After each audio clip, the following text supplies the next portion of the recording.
I'm Madeline Carter, 34 years old, and the night my mother told me, "You're ungrateful, get out and never come back," I didn't argue. My father kept his eyes on the floor. My brother sat silent with his arms folded, and I realized I was standing alone in my own family's living room. I picked up my worn leather bag, walked past the kitchen table where we used to celebrate birthdays, and stepped out into the cool night air without a single word. I didn't look back, didn't slam the door, didn't ask anyone to stop me. The hallway smelled faintly of lemon cleaner and something sweet like the end of summer, and as I made my way down the porch steps, it hit me. I was really leaving for good. The house was quiet behind me, not a light on in the window. It felt like I'd disappeared even before my car pulled out of the driveway. The last thing I remember from that night is how free the sky looked wide and black above the roof where I grew up.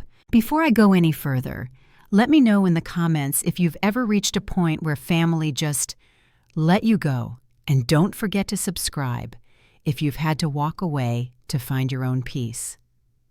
I grew up in a small brick house just outside Columbus, Ohio, where kindness was something you showed with your hands, packing lunches, folding shirts, holding a door for a neighbor when their arms were full. My mother, Karen, ran the PTA and always kept a calendar taped to the fridge, covered with reminders for every appointment and bill. My dad, Don, worked at the post office.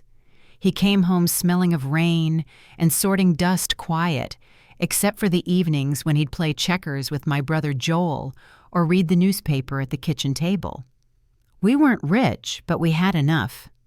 There were nights with macaroni and weeks when the car wouldn't start, but my parents believed in working hard, keeping your word, and giving whatever you could to family, even when it pinched. I learned to save spare change in a glass jar, just in case, and how to make a dollar stretch with coupons and careful planning.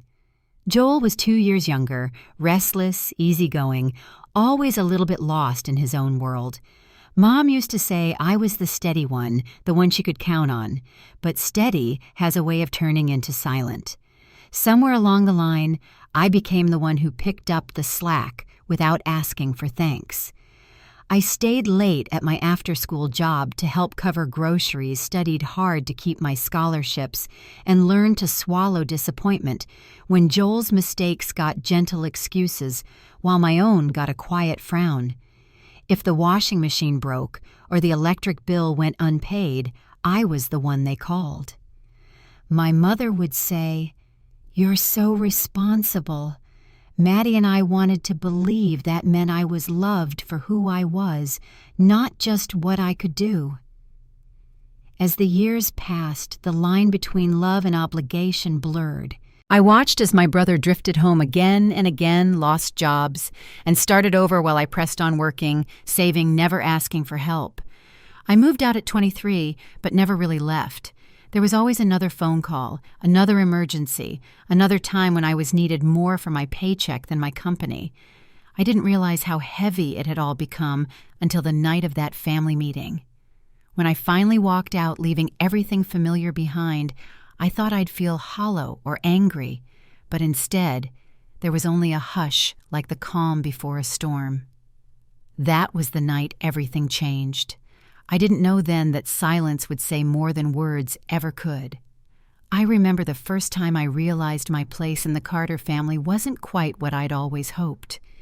It started small, a couple of $20 bills slipped into Mom's purse for groceries, an extra payment on the gas bill when winter stretched a little too long. I'd been working since I was 16, bussing tables at Miller's Diner after school, and by the time I finished college, I had mastered the rhythm of giving quietly. My brother Joel was different. He'd try a semester here, a job there, but nothing seemed to stick. He'd move back home with his boxes and old high school trophies, claim a spot on the couch, and let the days slide by saying he just needed time to figure things out. Mom always gave him that time. She'd pat his shoulder, whisper about how sensitive he was, how the world was harder on boys like Joel. "You're the strong one, Maddie," she'd say. "He needs our support." Those words followed me through every pay raise, every job change. I found work in finance a world away from our little house on Mayfield Lane. I spent my days in tall glass buildings with endless hallways and my evenings fielding calls from home about one more overdue bill. If the bank called, I was the first to know. If something needed fixing, I was the one they called, not because I was the oldest, but because I'd never once said no. At first, helping out felt right. Family was supposed to take care of each other. But after a while, the requests turned into expectations, and the gratitude faded into silence. Joel was praised for every small step a week at a job, a single interview, even just showing up for dinner on time. When I covered the mortgage for 3 months in a row, nobody mentioned it. There wasn't a thank you or even a nod. The bills just vanished as if they paid themselves, while Mom fretted over Joel's future, and Dad wondered aloud if things would ever turn around for him. I kept my own head down, told myself that I didn't need praise or attention. I built a life on the outskirts of my family's troubles. My apartment was small, but it was neat and paid for with my own money. Most nights I cooked for myself, sometimes eating at the kitchen counter, sometimes curled up with a book. Still, I checked my phone before bed, waiting for that next request. I sent money, picked up groceries, replaced a broken washer once without anyone noticing. After a while, I wondered if maybe that was just how things were for people like me, useful, dependable, but never quite seen. One Sunday, everything shifted. We had one of our regular family check-ins. Joel was on the couch, arms folded, complaining about how hard it was to be in between phases again. He was tired, he said, and needed some space. Mom nodded sympathetically. Dad kept quiet. Then, almost out of nowhere, Mom turned to me. "At least someone in this house isn't completely selfish," she said, looking straight at me. I didn't understand. She frowned. "You've been distant, Maddie." Cold. It's disappointing. I felt the air leave the room. For a second, I wondered if she could see how tired I was, how many hours I'd spent worrying about everyone but myself. I wanted to tell her about the overtime, about skipping meals to cover bills, about the small things I gave up just to keep them afloat. But I didn't say a word. She went on, her voice tight. "We raised you better than this." That moment stayed with me. I walked home that night in a fog, hearing her words over and over. It was as if nothing I'd done counted. They saw only what I didn't do, what wasn't enough. I paid bills, skipped vacations, put off replacing my old car, and all they noticed was when I didn't show up or answer the phone fast enough. I realized then that maybe my place in the family wasn't daughter or sister, but something closer to a quiet, steady background note, reliable until I wasn't. The resentment didn't come all at once. It built slowly, curling up in my chest, gnawing at the edges of every conversation and every family dinner. Still, I kept helping, telling myself that maybe if I did just a little more, they'd see me. Maybe they'd understand. But the months rolled on. Joel kept drifting, the bills kept coming, and every time I tried to set a small boundary, it was met with guilt. "After all we've done for you," Mom would say, "we just need a little help." Sometimes Dad would sigh, hand me a list of expenses, and ask if there was anything I could do. There was always something. I missed weddings and trips with friends. I covered for my parents when their savings ran dry, always quietly, always without a scene. Joel's mistakes were chalked up to his sensitive nature. My sacrifices became invisible, as if they were owed. It all built to that final night, the family meeting that wasn't really a meeting at all. Dad had sent a group text asking us to talk things over, and I showed up out of habit. I walked in to see Joel already slouched on the couch, arms crossed, eyes fixed on the wall. Mom stood behind the kitchen island, clutching a folder like it was evidence. She didn't let me take off my coat before she started. "We need to talk about the mortgage," she said, her voice cold. "Your contribution." I blinked, confused. "My contribution?" Dad spoke next, voice low, trying for reason. "We've been crunching the numbers. It's not sustainable for us anymore. We need you to cover the full amount every month." For a moment, I didn't say anything. I tried to make sense of it. I'd been paying half for over a year. Mom brushed it off. That was when things were easier. Now it's harder. I glanced at Joel. Maybe he could... Mom snapped the folder shut. "Don't throw that in his face. He's trying." I turned to Joel. "Trying what exactly? He hasn't worked in almost a year." He shrugged, eyes still on the wall. "You're the one with the finance job. Why is it such a big deal for you?" It hit me then. This wasn't a conversation. This was a performance, a script, where I was always the villain for not doing enough, and Joel played the wounded dreamer. I kept my voice steady. "You all decided this already, didn't you? This wasn't a discussion." Dad's answer was firm, almost rehearsed. "We're family. Families support each other." I stood up slow and calm.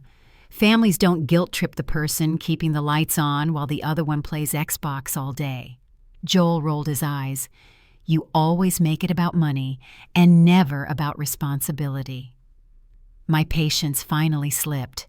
That's when Mom exploded, voice shaking with anger. "You're ungrateful. After everything we've done for you, every sacrifice we ask for a little help, and you act like we're criminals." I felt my chest tighten, not from sadness, but from clarity. They weren't hearing me, maybe they never had. I was just useful, not loved. When I stopped being convenient, I became disposable. Mom pointed to the door. "Get out. If you're not going to support this family, don't bother showing your face again." The silence after those words was heavier than any shouting. I looked at Dad, then at Joel. No one moved. No one spoke. I picked up my bag and stepped out, not with anger or tears, but with a finality I hadn't known I was searching for. I walked through the quiet house, past the kitchen, where I'd learned to bake cookies and fold laundry, past the family photos that lined the hallway. When the front door closed behind me, I didn't feel broken. I felt free, at least for that one moment before the world outside caught up to me. As I stepped into the darkness, I knew something in me had changed.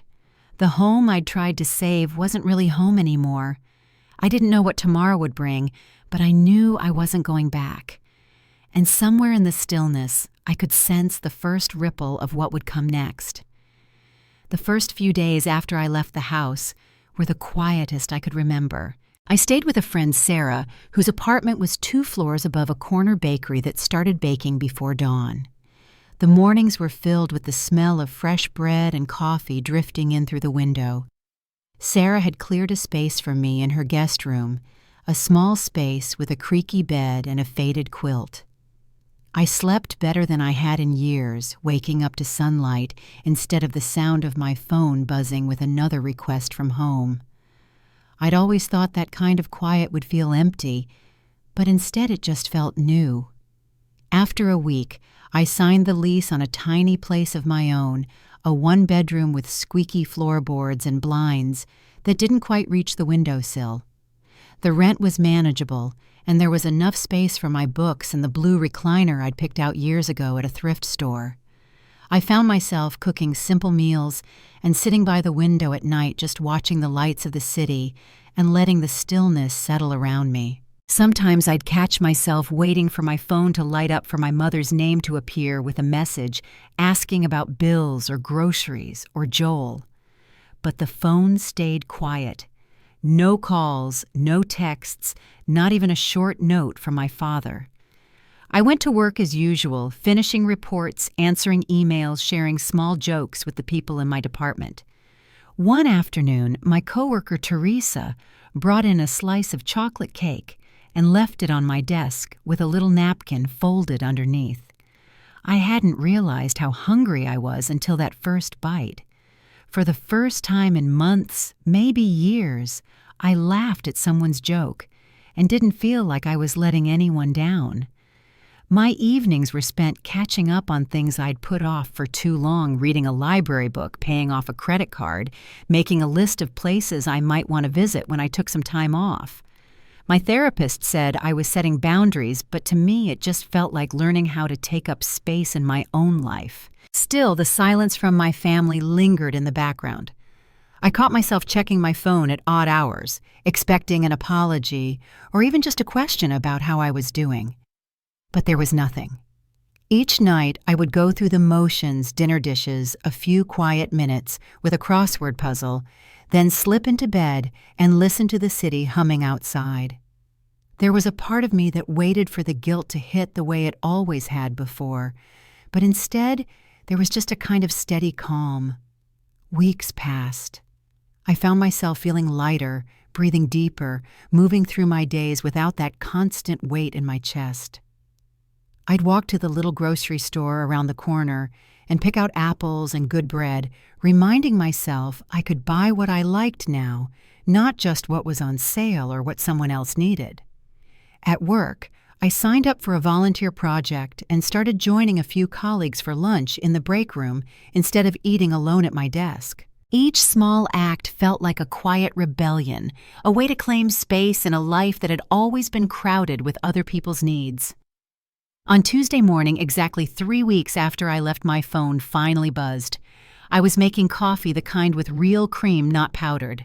My father's name flashed on the screen. "Hey, just wondering, did you already send this month's mortgage payment?"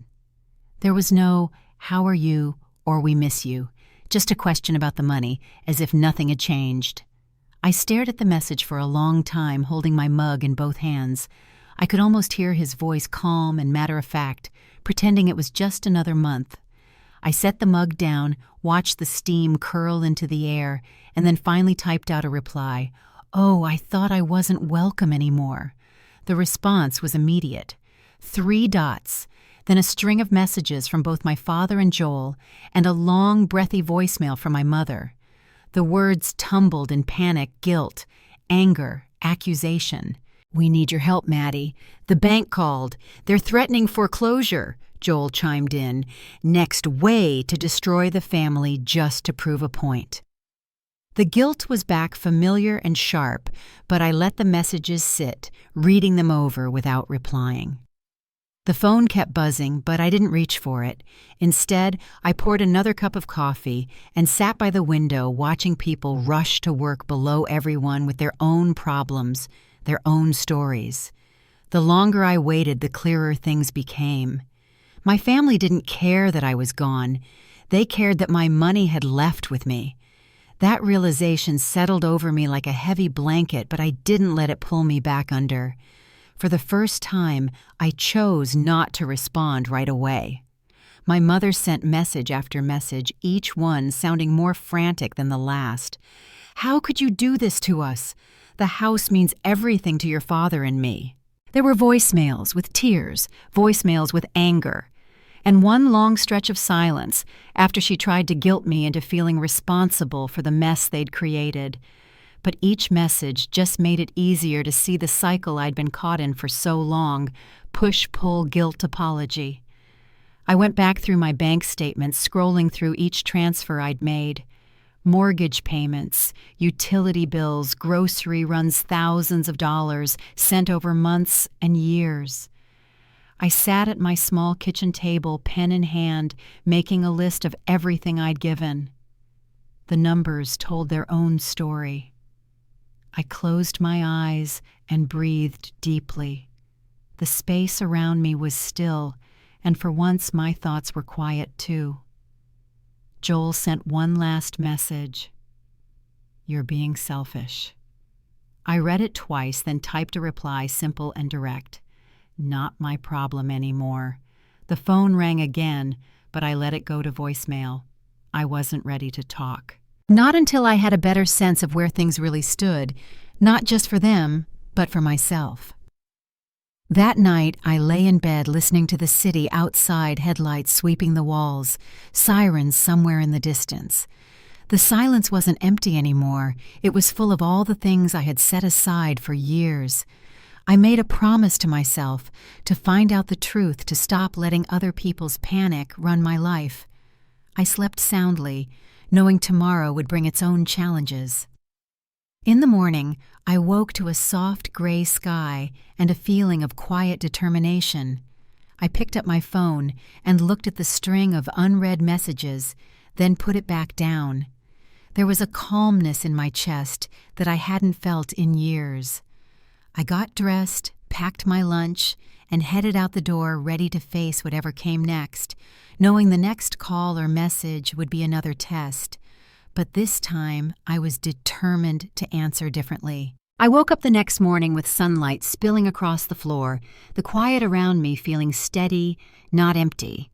I fixed coffee, watched the city come alive below my window, and opened the curtains just wide enough to let in the sound of the street. My phone sat on the table, the screen still crowded with messages I hadn't answered each one. Another reminder of the old pattern. Drop. Everything, fix what's broken, hold the family together at any cost. I could almost hear my mother's voice, urgent, pleading, full of the same old stories. But for once, I let the phone be. I let myself move slow, pouring cream into my cup, leaning on the counter, feeling the warmth in my hands. There was no rush, no emergency, only the simple morning light and the hush of my new apartment. All day at work, the unanswered messages lingered at the back of my mind. I focused on spreadsheets, took calls, joined a meeting about the new quarter. When I caught my reflection in the office window, I almost didn't recognize the calm in my own face. No one at work knew what was happening, and that felt right. For years, I'd worn worry like an extra layer. Now, for a few quiet hours, it slipped off my shoulders. When the day was done, I walked the long way home, stopping for groceries and a bundle of daffodils from the stand on the corner. I stood there, the flowers in my hand, and realized how long it had been since I'd bought anything just because it made me smile. Back home, I set the daffodils in a jar on the kitchen table and sat down with my phone ready at last to face the storm. My fingers hovered over the screen. The last message from Joel still glared up at me. "You're being selfish." I scrolled back through the others, feeling each one tug in its own way. I poured another cup of coffee and stared at the city lights, breathing in slow and deep. Something shifted in me then. The guilt, the panic, the sense of obligation, it didn't feel so heavy. The more I read, the clearer it became. My family wasn't worried about me, not really. They were worried about losing what I'd always given. I felt a kind of clarity settle in, gentle but sure. All my life I'd measured my worth by how much I could give, how quickly I could answer, how often I said yes. Now, sitting in that quiet kitchen with a pile of bills and a bouquet of yellow flowers, I realized I didn't have to keep proving anything to anyone.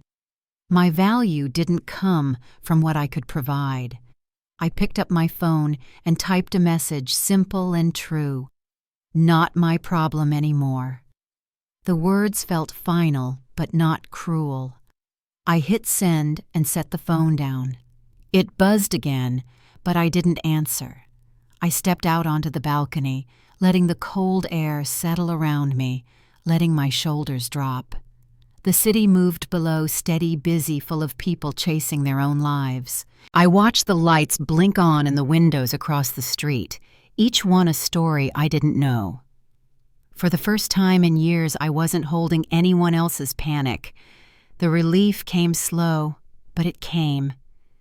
Later that evening, I made dinner and sat by the window, listening to a neighbor's radio drift up from the street. My mind wandered, quiet and clear. I thought about the years I'd spent waiting for someone to see how hard I tried, how much I carried, and I understood that the old need to be needed had lost its hold on me. My phone rang again, Mom this time, but I let it go to voicemail, then turned the ringer off. I cleaned up, made a list of things I wanted to do that weekend, and let the gentle hush of the apartment fill the spaces that used to ache. That night, I lay in bed and didn't think about what I was missing or what I should have done differently. Instead, I pictured the yellow daffodils on the table, the promise of a new beginning in their bright, sturdy petals. Sleep came easy, and when I woke before dawn, I felt ready for whatever was next. The world outside was still dark as I dressed and made my way to the bank before work. I waited in line, my hands steady, and when it was my turn, I explained my situation. I'd been helping with my parents' mortgage, and I just needed to check something on their account. The woman at the counter listened kindly, then disappeared behind a door to check the records. When she returned, she spoke quietly, partial payments, months behind, late fees piling up. I stood there feeling the shape of the truth in my hands. Even when I had been sending money, it hadn't been enough to keep them afloat. I left the bank and walked through the cold, trying to fit this new piece of the puzzle into place. The help I'd given the money, sent the promises made, none of it had changed anything. I saw it all differently now. It wasn't my fault, and it wasn't my responsibility to save everyone. I headed to work quieter but stronger and let the day move forward. There was a feeling of resolve settling in, not angry or bitter, just steady like the sunrise inching its way across the city. That evening, I sat at my kitchen table and pulled out every receipt, every transfer, every old message. I lined them up one by one and started to see the pattern I'd missed for so long. It wasn't just a lack of gratitude, it was a pattern of always taking, never giving back. And I knew deep down that things were going to be different from now on. Outside, the city lights flickered on soft and golden. I turned off my phone and set it aside, feeling ready at last to stand my ground. Whatever came next, I would face it on my own terms, with no apologies, and no more waiting for someone else to see my worth. The story wasn't over. I could sense the next chapter coming, and this time, I would choose what came next. I spent the weekend sorting through bank statements, piecing together every transfer I'd made over the past 2 years. The receipts were lined up in neat stacks across my kitchen table, mortgage, groceries, utility bills, each labeled with my careful handwriting. It was a strange feeling looking at those numbers and remembering every moment I'd reached for my wallet without hesitation. There were notes in the margins, Jared's car broke down Mom's dental work, and extra payment for Dad's medicine. It was all there, each dollar accounted for, quiet proof of every time I'd stepped in to help. The pattern stood out now, clear as daylight. I wasn't just the person who fixed things. I was the safety net always expected to stretch a little further. My phone buzzed again, another message from Mom. Her words rushed and urgent. "Maddie, we're desperate. Please just help us this one last time." I let the message sit, watching the screen fade to black. It was tempting to answer, to give in like I always had, but I let the silence stretch out, waiting until the feeling of guilt softened. Then slowly I dialed the bank again and asked to confirm the details on the mortgage. The woman on the other end hesitated, but after a pause, she confirmed what I already suspected. My family hadn't made a full payment in almost a year. Some months, only a small part went to the mortgage at all. I took a walk through the neighborhood that afternoon, the wind tugging at my jacket as I passed rows of houses, some with tidy gardens, others a little more worn.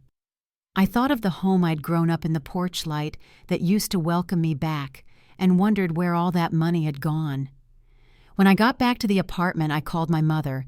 She answered on the second ring, her voice tight and brittle. "Maddie, what's wrong with you?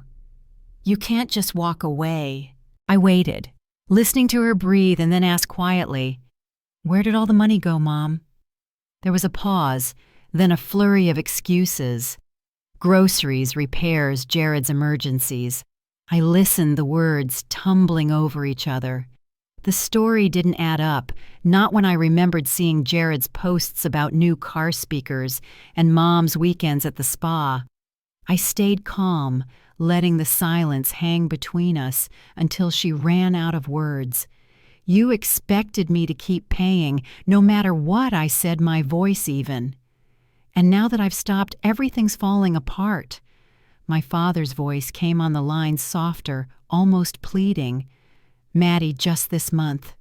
Please, we'll fix it after that. I almost laughed, but I kept my answer short. You've been saying that for years. Another pause, and I could hear the disappointment, the hope that I'd change my mind. I stood up and walked to the window, watching the sky turn a deep, early evening blue. Sell the house, I said quietly. Figure it out. I can't keep fixing this. My mother's voice cracked on the other end, but I didn't wait for her reply. I ended the call feeling the old weight shift off my shoulders. The hours that followed were silent. I didn't hear from anyone, not even Joel. I cooked myself dinner, ate slowly at the kitchen table, and let the quiet settle in. It was the first time in a long while that I wasn't waiting for the next crisis. The next day, my phone buzzed with a text from Joel. Thanks a lot, Maddie. Now they're talking about moving in with me. I stared at the message, shaking my head. There was no apology, no understanding, just blame like always. I replied, They kicked me out, Joel, not the other way around. He shot back almost instantly. Maybe if you weren't so cold, they wouldn't have to. I let the message hang there. I didn't argue. I didn't try to explain myself. That night, I received an email from Dad, a long, careful letter full of disappointment and passive regret. He included a list of expenses with the overdue mortgage amount bolded at the top, as if that would change my mind. I read it once, then closed the message and opened my own spreadsheet, documenting every dollar I'd sent, every payment I'd made. I made copies of the receipts, filed them by month, and tucked the folder away. I knew the story might get twisted down the line. If anyone ever tried to say I hadn't done enough, I would be ready. In the days that followed, I focused on small, steady routines, going to work, keeping up with friends, tending to a pot of herbs on my kitchen windowsill. My mother sent one last message. We're selling the house. The words were flat, almost resigned. I read the message, nodded to myself, and didn't reply. The old house would be gone soon. I could feel a new sense of finality settling in.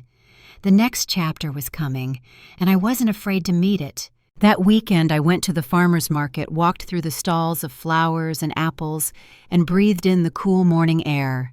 I realized with a quiet certainty that the hardest part was already behind me.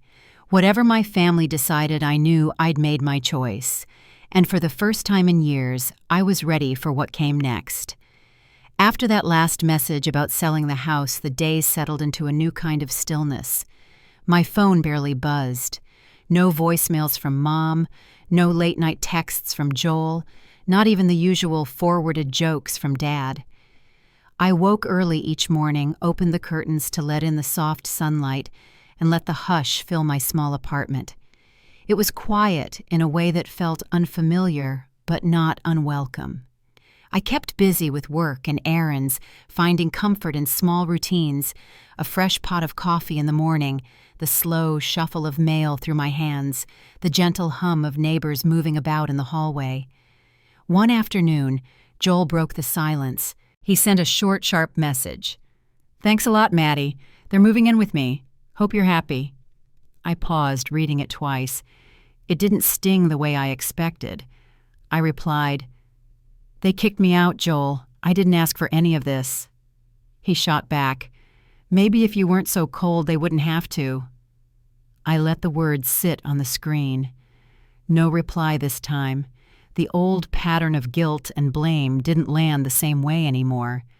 I could feel that something fundamental between us had shifted. That evening, a long email from Dad arrived. He wrote in his measured way, more like a letter to an old friend than a father to a daughter. He said he was disappointed in how things had unraveled and wished I'd remember where I came from. He even forgave me for walking away, as if forgiveness was something only he could grant. Attached was a file listing the family's expenses with the overdue mortgage amount highlighted in bold. I read it, once closed my laptop and opened the folder where I'd been collecting every transfer, every digital receipt, every note about what I'd sent home over the years. The stack of records looked almost clinical, black and white evidence of years spent covering bills, groceries, medical co-pays, car repairs. Every entry told the story of a daughter who had always shown up even when it meant saying no to herself. I spent a quiet hour matching receipts to my bank statements, organizing them by month, highlighting every dollar meant for the house. There was a strange sense of relief in seeing it all in one place. No one could say I hadn't done enough. I printed out a list of the transfers and tucked it away in my desk drawer. It wasn't just about the money. It was about being ready if the story got twisted, ready if someone tried to say I was bitter or ungrateful, ready if the past was rewritten to suit their memory. I had proof both literal and emotional, and I was done apologizing for doing what was right for myself. The next morning, I stopped by the coffee shop downstairs. The barista, a kind young woman who always remembered my order, asked how my week was going.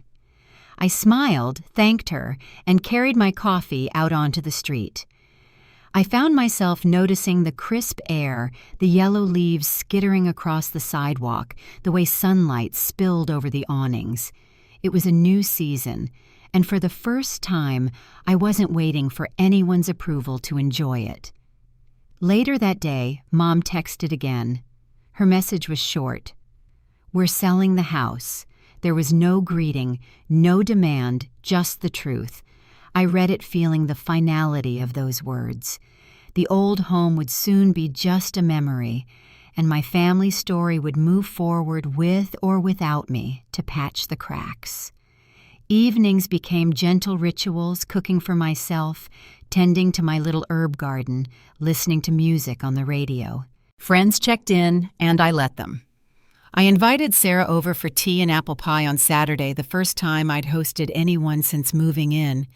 We laughed about small things, and as the night settled around us, I realized that I could choose who got to be close, who was welcome in my life. I was no longer the person who answered every call, fixed every problem, or filled every silence with a sacrifice. Sunday morning, I took a walk through the park and noticed a family taking photos near a big oak tree. The children's laughter echoed through the crisp autumn air, bright and free. I thought of my own family and what had been lost, and what in truth had never really been there. There was space now, room for something new to grow. I understood that the real change had already happened, not in a single dramatic moment, but quietly, steadily, day after day, as I chose myself over old patterns. That night, I set the last box of old receipts on the closet shelf and sat down at my kitchen table, pen in hand. I wrote a list of what I wanted for the months ahead. Small things, a weekend road trip, a new recipe to try a book to read before bed. My life was still simple, but for the first time it belonged to me. I could feel the last traces of guilt slipping away, replaced by something stronger, steadier, and more certain. I looked out the window, the city lights shining back at me, and knew that whatever happened next, I would face it with a clear heart. The old house would be gone, but I had already found a home within myself, and as I turned off the lights and got ready for bed, I felt ready to meet whatever the next morning would bring. The day my mother texted to say they were selling the house, a hush settled over everything. I imagined the old place, my room with its faded wallpaper, the maple tree outside my window, the creak of the back porch steps, changing hands for the last time. There was no farewell, no gathering to pack up the past, just a few lines on a screen and the quiet knowledge that an entire chapter of my life was ending. I watched the moving vans come and go from my window, but none of them were headed my way.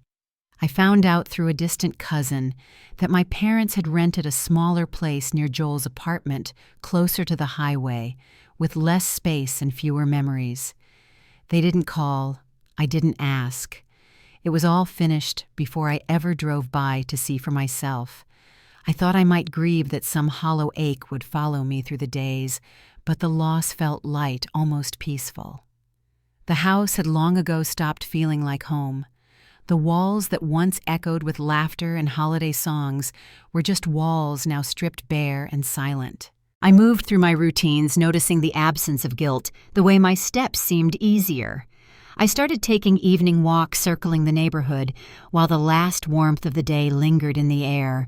Sometimes I'd pass other families on their porches, see children drawing chalk hearts on the sidewalk, hear the sound of dinner plates being set on tables behind open windows. It struck me in these moments how much I'd carried for so long, how being useful had taken the place of being valued. Now, with the weight gone, I discovered a new kind of quiet. No one demanded explanations. No one pressed for more. I filled my apartment with small comforts, a soft lamp by the reading chair, a new set of kitchen towels, sunflowers on the counter in a mason jar. Friends stopped by for coffee, bringing laughter and warmth that didn't come with a price. A few weeks later, I stopped by the old neighborhood for the first time. The lawn was trimmed, but the flower beds were empty, and the new family had hung a blue swing from the maple tree. I parked for a moment, watched a child push off into the summer air, and let the memories wash over me. Not sadness, just acceptance. I remembered birthdays in the living room, quiet winter mornings, Joel's laughter echoing from the stairs. But those moments belonged to another time, and I no longer felt responsible for carrying them forward. Word traveled that my parents were adjusting to their smaller place, learning to manage the rent and new routine. Joel had started working part-time, and the old drama that used to swirl around me faded into the background. No one called to ask for help. No one sent messages about bills or emergencies. The silence wasn't cold. It was full of possibility, a space where I could breathe and choose how to fill my days.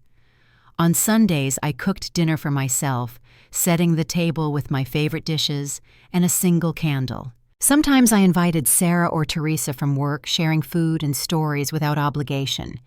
The apartment, once so quiet, grew full of gentle, ordinary joys. Music, laughter, the clatter of forks on plates. I found comfort in the way the seasons changed outside my window each day, a little lighter, a little softer than the one before. The loss of the house was not a punishment. It was a marker, an ending, yes, but also the start of something I'd never known, a life shaped by my own choices, grounded in respect and honest connection. With each passing week, the distance between who I'd been and who I was becoming grew clearer. I looked ahead, ready to build something new, knowing now that real justice was living without fear, without old debts or silent burdens. As I cleared the table and turned off the lights each night, I felt that steady calm settle over me again. The past was finished. The story I carried forward would be written by my own hand and in my own time. With the house gone and the old patterns finally broken, life settled into something quiet and sturdy.